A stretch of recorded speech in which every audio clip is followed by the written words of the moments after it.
Doutor Rodorval, como é essa questão do movimento quilombola, como é que o senhor avalia e até que ponto a esquerda e a extrema-esquerda também tenta se aproveitar?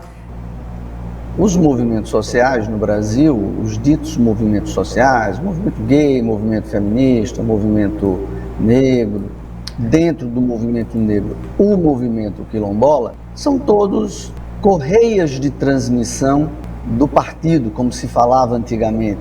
Esses movimentos, eles têm como objetivo imediato sempre conseguir algum ganho corporativo, mas a sua grande estratégia imediata, mais de longo prazo, é destruir a ordem constitucional, destruir a ordem democrática e construir o tal socialismo. O movimento quilombola não é diferente. Embora no começo, no que diz respeito ao movimento quilombola, havia uma intenção, de fato, de regularizar a titulação de terras para aqueles remanescentes quilombolas. De fato, existiram quilombos no Brasil, alguns, dezenas de quilombos, e no período em que os constituintes estavam elaborando a nossa nova Carta Constitucional, que resultou na Constituição atual, um segmento importante colocou, como uma dos objetivos, lá nas disposições transitórias, que todos os remanescentes de quilombos que estivessem ocupando a terra deveria ter sua terra regularizada, deveria receber o título dessa terra. Isso foi colocado lá nas disposições transitórios, no artigo 68, foi uma atitude justa, porque esses quilombolas realmente remanescentes estavam sem a titulação da terra, embora estivessem ali há mais de um século, muitos deles, e isso foi muito justo. Os constituintes, de fato, fizeram um bom trabalho nesse caso.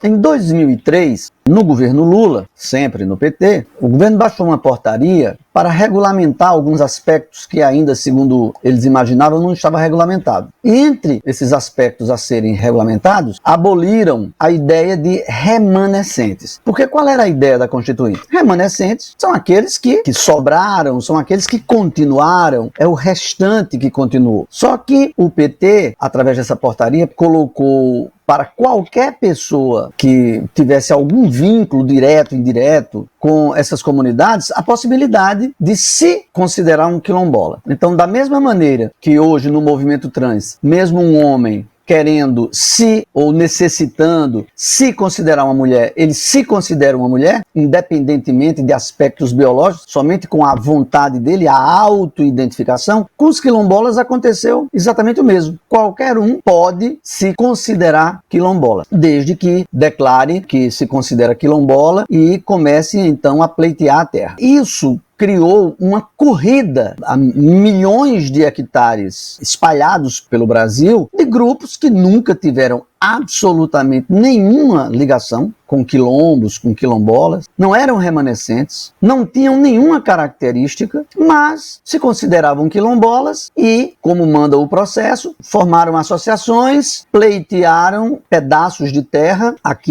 tudo aquilo que eles se interessavam, encaminham ainda pedido ao INCRA, depois um pedido de reconhecimento pela Fundação Palmares, o INCRA aparelhado, sempre dá razão aos supostos quilombolas, a Fundação Palmares, totalmente aparelhada e parte do movimento negro no Brasil, também reconhece todas as solicitações que chegam. Geralmente, os proprietários entram na justiça, enfrentam uma longa batalha. Mas isso tudo é problemático porque, se por um lado alguns remanescentes de fato existiram ou existem, a proporção de demanda hoje que existem mais de 1 milhão de quilombolas no Brasil. Obviamente que isso é um número estapafúrdio, somente porque as pessoas se dizem quilombolas. Os articuladores desses movimentos chegam em determinado local, dizem: você quer terra, você vai ter que dizer que é quilombola. Às vezes nem explicam o que é isso, como nós já vimos em vários vídeos no YouTube e na própria CPI da Reforma Agrária e do movimento quilombola, que já houve no Congresso, com relatório final e tudo. Lá eles identificaram inúmeras irregularidades. O movimento quilombola, na verdade, é mais um braço da esquerda brasileira para agredir a propriedade privada, para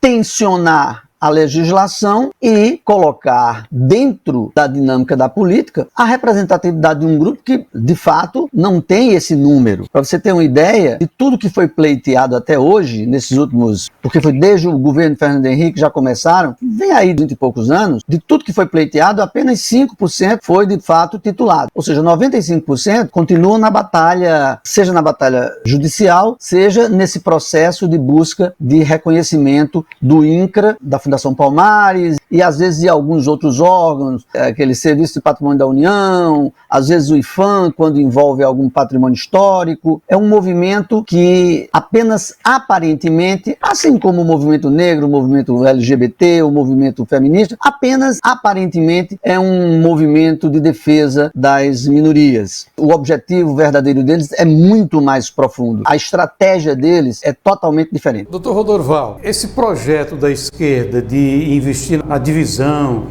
teria algo mais por trás para dar sustentação a esse tipo de ação social, Dr. Rodorval?